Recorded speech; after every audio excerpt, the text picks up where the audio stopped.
Pour le chapitre 7, on va commencer par définir ce que c'est que le produit scalaire. Et le produit scalaire pour deux vecteurs non nuls qui ont pour représenter AB, représentant AB et AC. Donc on va faire la norme de U multipliée par la norme de V multipliée par le cosinus formé qui est BAC. Donc, je fais les représentants, je fais un petit schéma, AB et AC qui ont la même origine. Donc on va prendre la longueur AB qu'on va multiplier par la longueur AC qu'on va multiplier par le cosinus de l'angle formé par les deux vecteurs ici, qui est l'angle BAC. Là on parle d'angle géométrique. C'est-à-dire qu'on ne considère pas l'orientation. Je vais passer aux exemples. Donc on a ici un repère orthonormé. On place les points X, Y, A et B. Des cercles. Donc ce cercle-là, il a pour centre l'origine et pour rayon 2. Ça veut dire que tous les points qui sont dessus sont de distance égale à 2 par rapport à l'origine.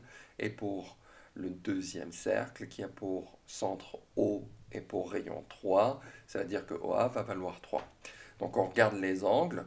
Ici, on a 90 degrés ou pi sur 2, on va travailler en radian. Donc on va travailler en radian. Donc ça va faire pi sur 2. Ici, on a pi sur 6. Pi sur 6. Et là, on a pi sur 2 plus pi sur 6. C'est-à-dire, donc je vous montre ça, pi sur 2 plus pi sur 6. Donc ça nous fait multiplié par 3. Donc ça va faire 3 pi sur 6. Et donc ça fait 4 pi sur 6. Et ce n'est rien d'autre que 2 pi sur 3.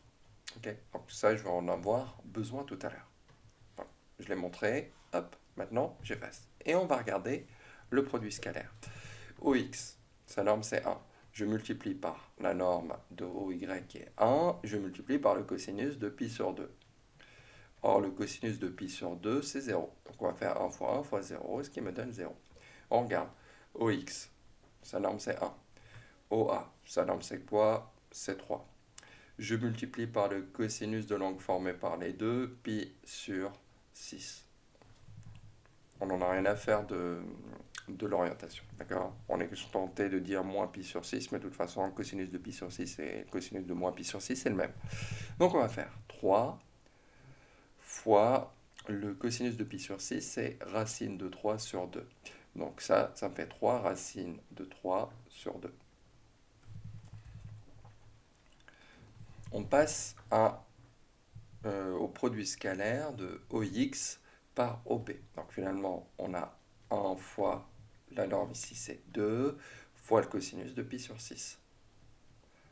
Donc ça nous fait 2 fois racine c'est racine de 3 sur 2. Ça s'élimine, donc il me reste racine de 3. Donc je peux simplifier par 2. Donc OY, OA. OY, c'est 1, sa norme. OA, sa norme, c'est 3. Et je multiplie par le cosinus. On l'a vu juste là un instant. C'était 2 pi sur 3 en radian. Donc ça va faire 3 multiplié par le cosinus de 2 pi sur 3. C'est moins 0,5. Donc finalement, ça fait moins 1,5. Je passe maintenant au produit scalaire de OY par OB. Donc là, dans ce sens-là, vous voyez bien ici, donc ici on a pi sur 6, parce qu'il me reste c'est pi sur 3. Donc on va faire 1 multiplié par 2 multiplié par le cosinus de pi sur 3. Et le cosinus de pi sur 3, c'est 0,5. Donc on va faire 2 fois 0,5 et ça me fait 1.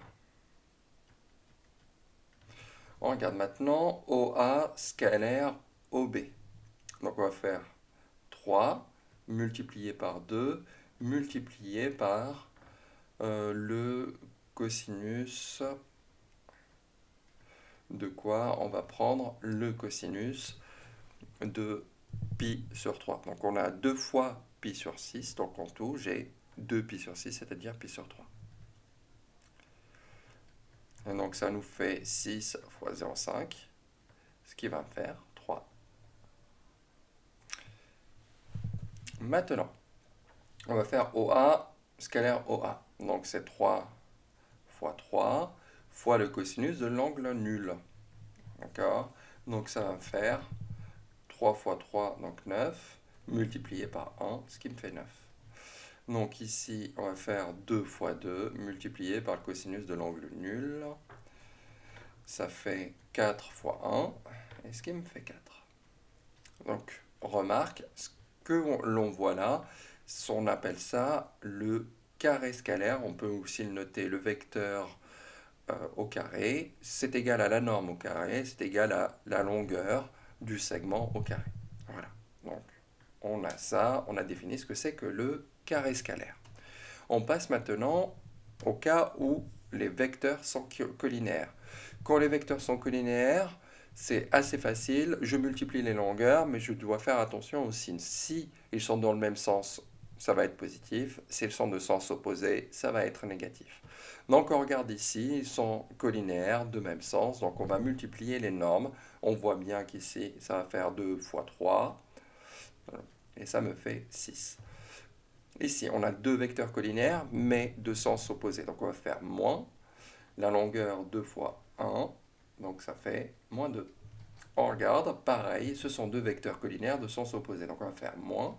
On va faire ici 5 multiplié par 3. Et ça va faire moins 15. Facile. Regardons maintenant la propriété. Si on a un vecteur qui n'est pas nul, c'est pour avoir une direction, et que V', le vecteur V' est le projeté orthogonal de V sur la direction de U, alors le produit scalaire de U par V, ce n'est rien d'autre que le produit scalaire de U par V'. Donc on voit ce que c'est que le projeté orthogonal. En fait, le projeté orthogonal, quand on a la direction, vous voyez le vecteur U, sa direction, c'est les droites horizontales. Donc on va mettre les perpendiculaires, et on voit bien ici que ça va être le vecteur V', donc je vais le représenter. Hop, le vecteur V', c'est celui-ci. Voilà. Donc ça, ce que j'ai représenté là, c'est le vecteur V'.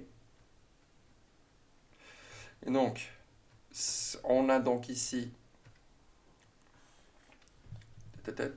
le produit scalaire de U par V, ça va faire U scalaire V', que j'ai représenté.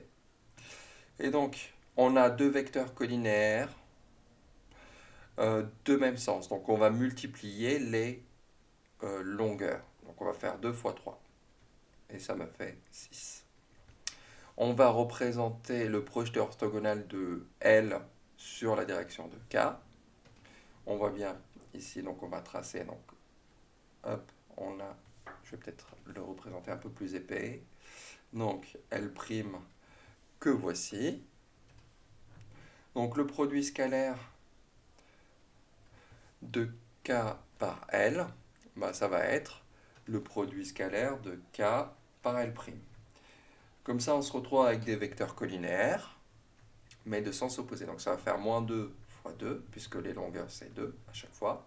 Et donc ça me fait moins 4. On regarde ici, on va faire le projeté orthogonal de Y sur la direction de X. Donc je vais faire la représentation. Donc on a quelque chose de rouge, donc je vais faire épais pour que ça se voit sur cette de droite. Là, j'ai représenté Y', le projeté orthogonal de Y sur la direction de X. Donc là, c'est Y'. Et on va faire le produit scalaire de X par Y, ça va être le produit scalaire de X par Y'. Et on a deux vecteurs collinaires de sens opposé, donc ça va faire moins. Donc là, la longueur c'est 3 multiplié par 4. Donc ça fait moins 12. Et voilà. Je passe maintenant à la suite. On regarde, qu'est-ce que c'est que des vecteurs orthogonaux? par définition, deux vecteurs sont orthogonaux quand le produit scalaire est nul. Donc il y a équivalence, c'est une définition, c'est équivalent, ça marche dans les deux sens. Si le produit scalaire est nul, c'est qu'on a des vecteurs orthogonaux. Si on dit que les vecteurs sont orthogonaux, ça veut dire que le produit scalaire est nul. C'est la définition. Donc, un vecteur nul est orthogonal à tout vecteur puisque le produit scalaire de n'importe quel vecteur par le vecteur nul, ça fait 0. Donc il est orthogonal à tout le monde, le vecteur nul. Donc, soit A, B et C, 3 points distincts. Et dans ce cas-là, si AB scalaire AC est égal à 0, donc là, j'ai dit distinct, ça veut dire que les vecteurs ne sont pas nuls. Et dans ce cas-là, les droites AB et AC existent, et dans ce cas-là, elles sont perpendiculaires. Donc si les droites sont perpendiculaires, les vecteurs vont être orthogonaux, et inversement. Donc regardons bien ici, U et V, la norme, je ne la connais pas précisément, mais je n'en ai rien à faire. On voit bien leurs directions qui sont orthogonales, d'accord? Donc ça va faire 0, car leurs directions sont perpendiculaires.